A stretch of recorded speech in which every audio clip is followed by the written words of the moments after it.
We remain steadfast in our commitment in delivering local news that matters. Stories that inspire. Enriching the lives of Filipinos in the Philippines and across the globe. This is your GMA Regional TV. Buong puso para sa Pilipino. Ito ang inyong Regional TV News. Magandang araw, ito ang inyong Regional TV News. Hatid namin ang mga pinakamalaki at pinakahuling balita. Mula sa Luzon, ako po si Chris Zuniga. Mula rito sa Visayas, ako po si Cecil Kibod Castro.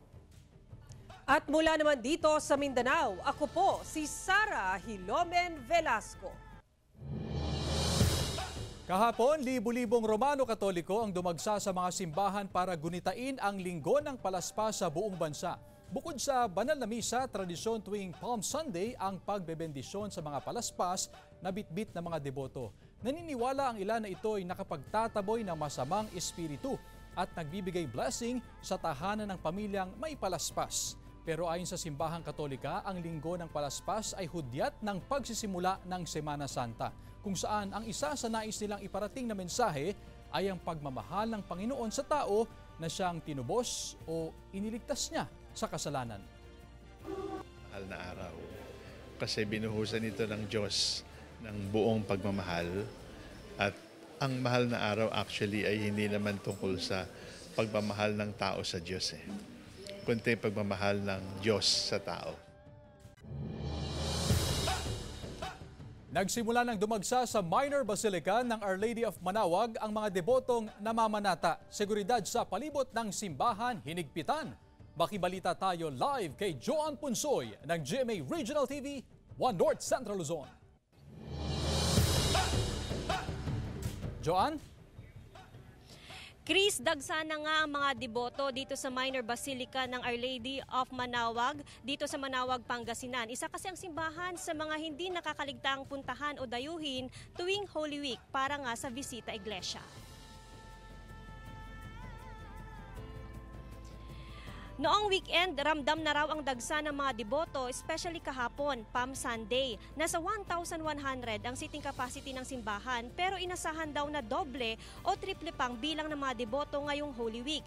Mula ngayong Lunes Santo hanggang Miyerkules Santo, susundin pa rin ang schedule ng regular mass na 6 a.m., 7:30 a.m., 9 o'clock a.m., 10:30 a.m. at 4:30 p.m. at magre-resume ito sa linggo. Pagsapit kasi ng Huwebes Santo hanggang Sabado de Gloria, walang misang magaganap sa simbahan. Kanselado rin maging ang blessing ng sasakyan at religious items sa nabanggit na mga araw upang bigyang daan ang iba't ibang holy activities ngayong mahal na araw. Nakapost ang schedule of activities sa official Facebook page ng simbahan. Simula sa Huwebes Santo, mananatiling bukas ang Candle Gallery para sa mga deboto na nais magtirik ng kandila. Paalala lang natin, Chris, sa mga deboto na magtutungo dito sa simbahan ng Manaoag, bawal ang mag-park ng sasakyan dito sa loob ng simbahan. Meron namang mga pay parking sa mga katabing lugar. Yun nga lang ang payo ng otoridad, mas magandang mas maagang magtungo nang sa ganun nga ay maiwasan ang traffic. Sa ngayon ay meron na rin tayong nakikitang mga persa ng PNP at maging mga miyembro ng Philippine Army mula sa Camp Tito Abat na nagbabantay sa seguridad dito sa lugar. Chris? Maraming salamat, Joan Punsoy ng GMA Regional TV, 1 North Central Luzon. Ngayong Semana Santa, big-time oil price hike ang sasalubong sa mga motorista. Pinakamalaki sa gasolina na posibleng umabot sa 1 peso and 90 centavos hanggang 2 pesos and 10 centavos kada litro.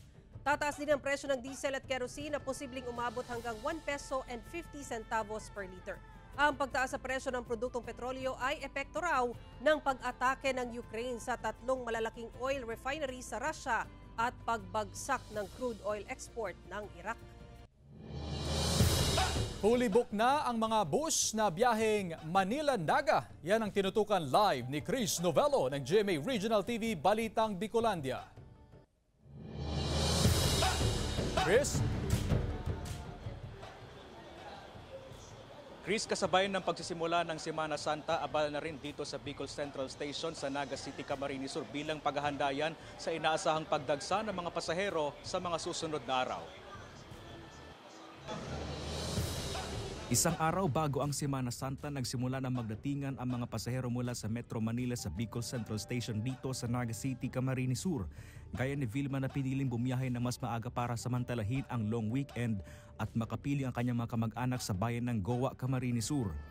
Dito muna ako bakasyon. Bakasyon muna. Matagal lang akong hindi. Wala pa po.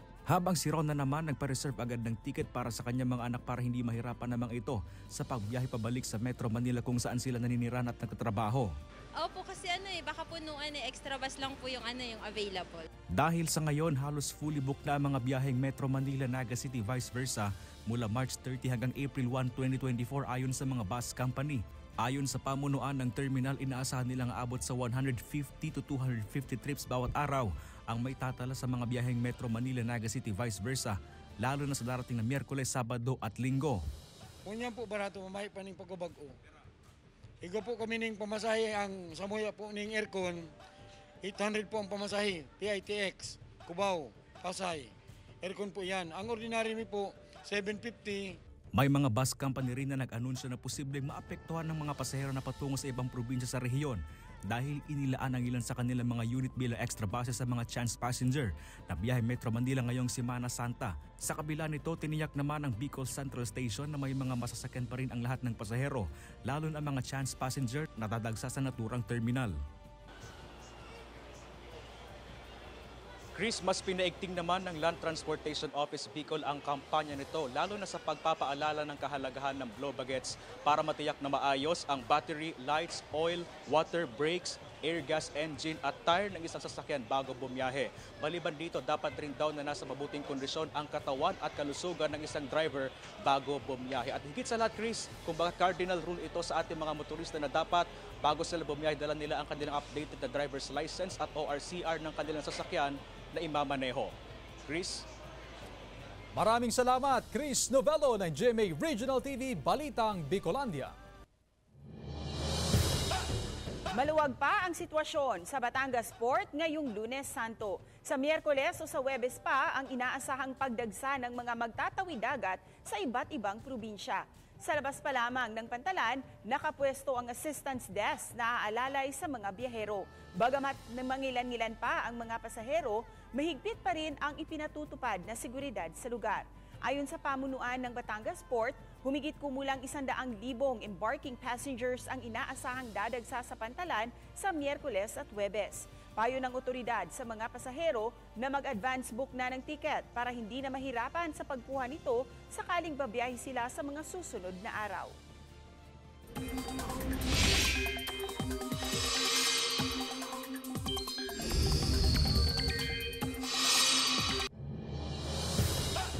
Mga kapuso, kahit tag-init na, posible pa rin tayong makaranas ng mga biglaan at panandaliang ulan. Epekto yan ng easterlies o ang mainit na hangin galing Pacific Ocean. Apektado nito ngayon ang eastern section ng bansa ayon sa Pag-asa. Ngayong umaga asahan ang pag-ulan sa ilang panig ng Central at Southern Luzon, Eastern Visayas at Caraga Region base sa rainfall forecast ng Metro Weather. Pagsapit ng hapon, uulanin na ang ilang bahagi ng Bicol Region, Visayas at Mindanao. Padre Pio Pilgrimage Site sa Pasukin, Ilocos Norte nakahanda na sa pagdagsa ng mga deboto. Ang detalye sa report ni Gab De Luna ng GMA Regional TV 1 North Central Luzon. Handa na ang Sanctuario de Padre Pio na isa sa mga pilgrimage sites sa Davila, Pasukin, Ilocos Norte. Dinarayo kasi ito ng mga deboto at turista tuwing mahal na araw. Kilala si Padre Pio bilang healing priest, kaya malaki ang paniniwala ng mga deboto na marami na itong natutupad na dasal lalo na sa mga may sakit. Bukod sa chapel, pinakabinibisita ang 14 na Stations of the Cross. May mahigit 100 steps ito paakyat na kinukumpleto ng mga deboto. Karamihan dito ma'am yung mga may sakit pupunta dito. Kaya dinadayo nila dito ma'am. Ikinumbinser ko pa dagiti kakabsat ko, dagiti adda sakit na. Kasi asla talaga milagro ma'am nga makaagas. Marami ang bumibisita sa lugar dahil sa tahimik at maaliwalas na ambience. Napapalibutan din ito ng mga puno. Wala naman daw entrance fee ang pilgrim site. Every 23rd of the month, meron silang mass. Meron silang healing mass, ganyan. Yes. Maraming deboto ang pumupunta dyan. especially pag Lenten season. Sa Kasiguran, Aurora, inihahanda na rin ng mga deboto ang simbahang nasa tuktok ng burol na pinapasyalan tuwing Semana Santa. Nililinis na nila ang loob at labas ng simbahan, lalo na ang chapel na ito kung nasaan ang pinaniniwala ang milagrosang imahen ni Birheng Maria. Payo naman sa mga bibisita na bukod sa pamamasyal at pagpapapicture ay mag-alay ng taimtim na panalangin sa Diyos. Mula sa GMA Regional TV 1 North Central Luzon, Gab De Luna, nagbabalita para sa GMA Integrated News. Ito ang inyong Regional TV News.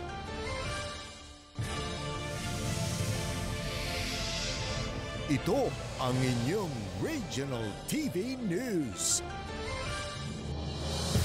National Earthquake Drill sabay-sabay na isinagawa sa iba't ibang bahagi ng bansa ngayong araw. Nakatutok live si Ivy Hernando ng GMA Regional TV 1 North Central Luzon. Ivy? Chris, sa isang daycare center na napili ng Vigan City Government, isagawa ang earthquake drill kung saan nakibahagi ang iba't ibang ahensya ng gobyerno. Duck, cover, and hold. Alamin ang evacuation areas o open space sa lugar o yung mga malayo sa gusali. Ito ang karaniwang eksena at sistema sa mga earthquake drill na hindi dapat nalilimot ayon sa Vigan City RRMC kapag tumama na ang lindol. Mahalaga raw ang presence of mind sa halip na magpanik. Ang tsunami ang maituturing the big one sa Ilocos Sur ayon sa FIVOX dahil isa itong coastal province. Kaya sa halip na magpanik, dapat alamin ang galaw ng lindol. Kapag vertical o patalbog at mabilis na horizontal o tila idinuduyan, ibig sabihin malapit ang source o epicenter ng lindol. Kapag malakas naman ang galaw at patungong dagat, ibig sabihin nasa dagat ang epicenter. Payo rito ng awtoridad lalo sa mga nakatira sa coastal areas. Lumikas na agad dahil kapag mababaw ang depth, posibleng magkaroon ng tsunami. Hindi rin daw ligtas sa upland areas dahil sa mga pagguho ng lupa.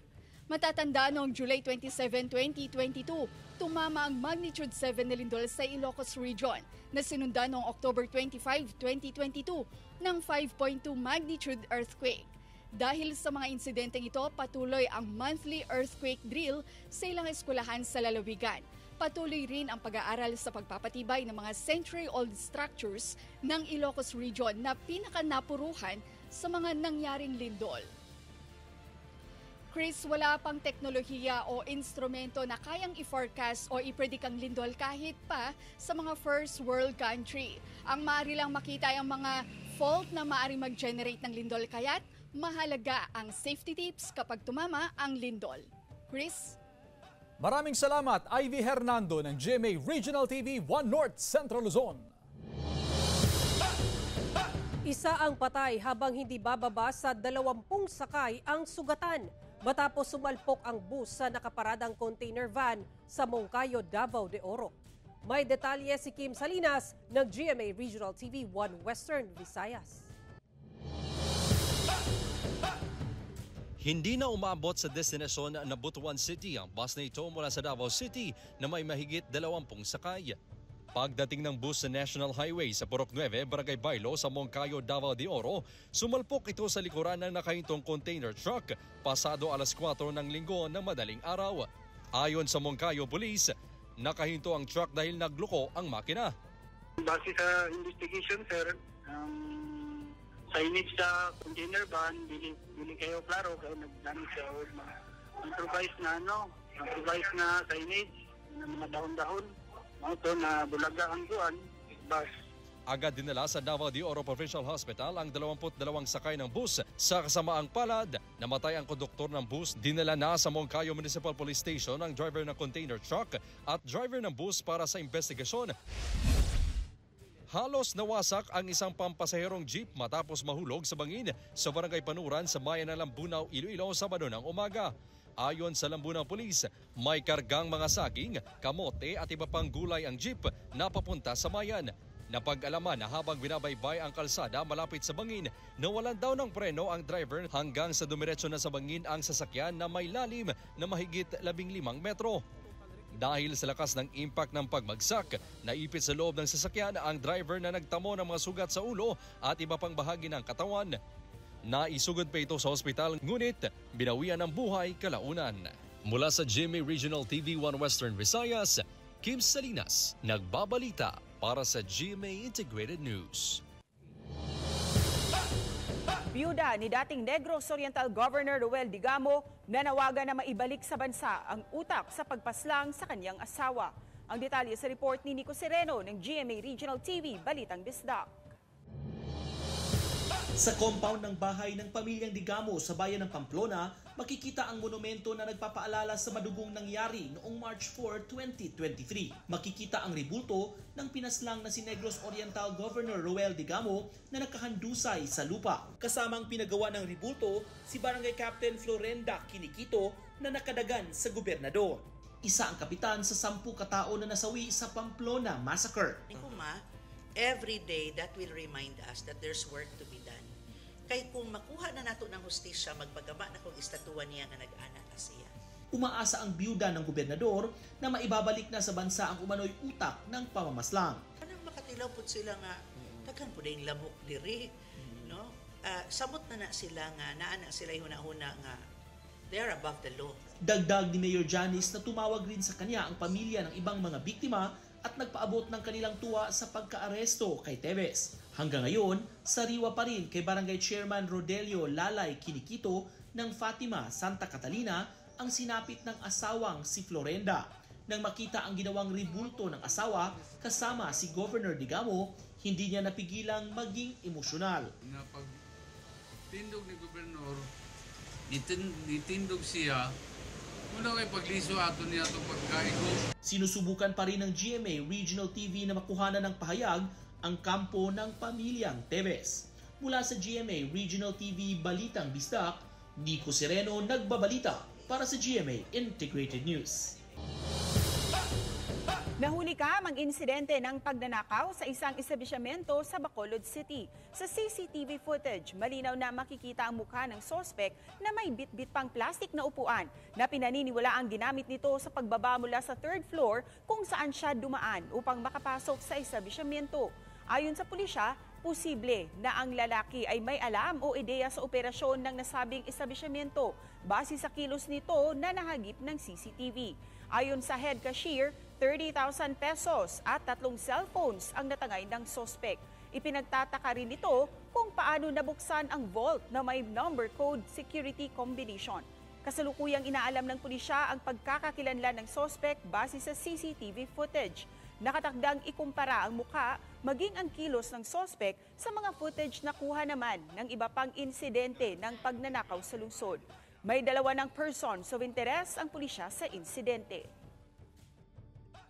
Ayos mo, activated niya yung kaso, parehas ang mode of operation sa other police station na iuhal pala.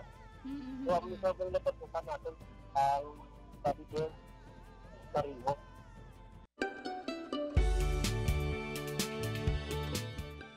Patok na pasyalan dahil sa cruise at eco-cultural tour ang Boho River sa Aluginsan, Cebu. Maaaring libutin ang 1.4 kilometers na haba ng picturesque Boho River sakay ng pump boat. Ang bayan ng Aluginsan sa Cebu ay kilalang tourist destination dahil sa kanilang ipinagmamalaking Boho River. Bantog sa lugar ang iba't ibang klase ng mangroves at nipa palms. Hinirang na Best Tourism Village Award ng United Nations World Tourism Organization ang Barangay Boho noong 2021 dahil sa kanilang sustainable tourism. Dahil naman sa kakaibang tanawin ng Boho River, paborito rin daw itong pagganapan ng mga wedding at prenuptial shoots. Para mapanatili naman ang ganda at kalinisan, ipinatutupad ang Leave No Trace policy sa Boho River.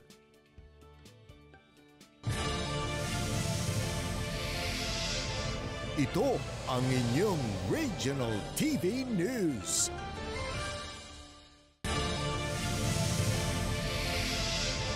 Ito ang inyong Regional TV News. Bumababa ang antas ng tubig sa pamosong Burnham Lake sa Baguio City. Bunso daw ito ng nararanasang mainit na panahon na dulot ng El Nino.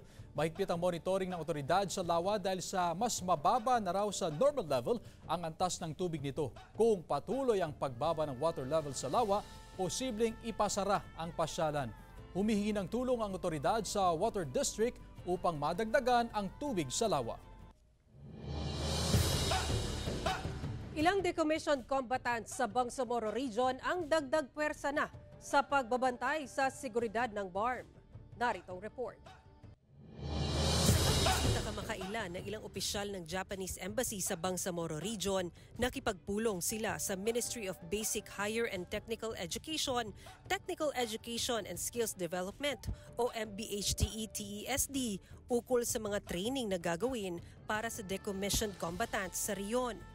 Siniguro din ng MBHTE-TESD na mapapakinabangan ng decommissioned combatants ang vocational training na kanilang mapipili.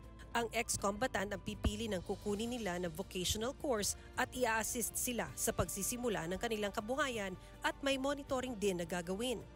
Ito ay upang masiguro na hindi masasayang ang pondo ng BARM government maging ang tulong ng Japan government para sa iba't ibang training.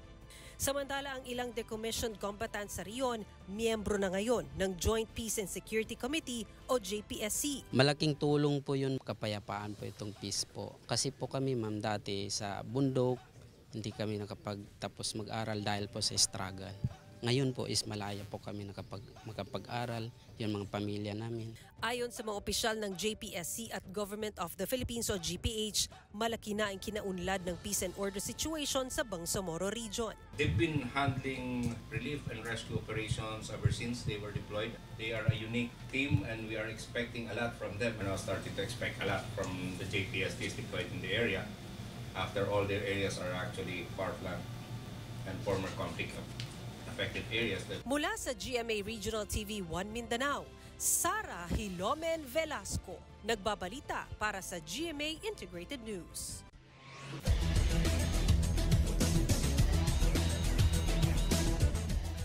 Naibuslo ng Letran Squires ang kanilang ika-14 na kampyonato sa NCAA Season 99 Juniors Basketball Finals. Ito'y matapos talunin ang Perpetual Junior Altos sa maaksyong do-or-die game sa Philoil Eco Oil San Juan.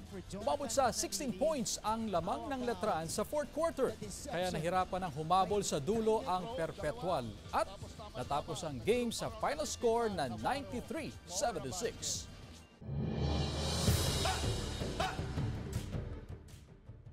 Kinabibiliban ngayon ang dalawang babaeng pulis sa Catanduanes matapos hindi magdalawang isip ang mga ito na tulungan ang isang bagong silang na sanggol na nangangailangan ng gatas. Ayon sa kaanak ng sanggol, binawian ng buhay ang ina ng bata nang ito ay ipinanganak noong March 11. At dahil kailangan nila ng gatas para sa sanggol, naisipan nilang magpadala ng mensahe sa PNP Catanduanes. Nang mabasa ang pangangailangan ng sanggol, agad pumunta ang pulisya. At dito hindi nagdalawang isip sina Police Corporal Jessaan Odiaman at Police Corporal April Ann de la Rosa na magbigay ng breast milk sa sanggol. Maliban sa halos 10 bags ng breast milk, aktwal na nag-breastfeed rin sa sanggol ang mga babaeng pulis. Opisyal na pagbubukas ng 26 Kadalagan Festival sa Victoria City, Negros Occidental naging makulay. May detalye si Aileen Pedreso ng GMA Regional TV 1 Western Visayas. Napuno ng mga residente at bisita ang Sidlak Global City sa Victoria City, Negros Occidental nitong Huwebes, March 21, kasabay ng opening ceremony ng 26 Kadalagan Festival. Sa Victoria City Councils, kag mga kasamahan mo mga Victorianan, I officially declare the 26 Kadalagan Festival now open. Matapos ang isang parada, nagpamalas ng kani-kanilang performances ang Sidlak Kadalagan Festival dancers at iba pang grupo mula sa iba't ibang eskwelahan sa Victoria City. Kaya bumilib ang mga bisita sa makukulay at energetic performances ng iba't ibang grupo. Matapos ang masayang araw, isang star-studded na gabi naman ang in-enjoy ng fans kasama ng mga Kapuso stars sa Kapuso Fiesta. In her cosplay attire, pasabog ang entrance na makiling kontrabida na si Portia Martel Sarosa.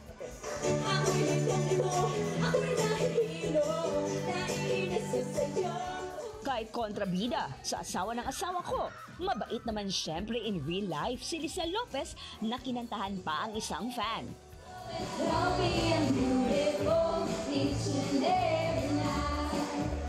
Napatuloy naman ang audience na makita na on stage ang asawa ni Tolome na si Gloria sa walang matigas na pulis sa matinik na misis na si Beauty Gonzales. Mas sumaas pa ang level ng energy nila nang lumabas na on stage si Tolome himself, Senator Bong Revilla Jr. 2,000 pesos. Dahil sa best experience nila kasama ang fans sa Kapuso Fiesta, hindi raw malilimutan ng mga Kapuso stars ang Victoria City. Grabe, ganyang energy na lang pag-welcome nila sa amon, from the food and to the energy. Maraming salamat po sa walang sawa ninyong suporta. Victoria City is always a special place in my heart. Thank you sa napakain na pagtanggap niyo po sa amin. Mula sa GMA Regional TV, One Western Visayas, Aileen Pedreso, nagbabalita para sa GMA Integrated News. Samantalang mapapanood niyo po ang episode na ito sa official website ng GMA Regional TV, www.gmaregionaltv.com.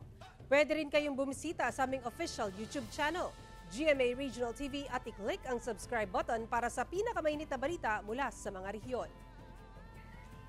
Nais naming pasalamatan ng mga kapuso sa iba't ibang panig ng Pilipinas, maging ang mga kapuso natin abroad. Dahil sa GMA Regional TV, Local News Matters. Kami ang Regional TV News, buong puwersa para sa mas malaking misyon at mas malawak na pagdilingkod sa bayan.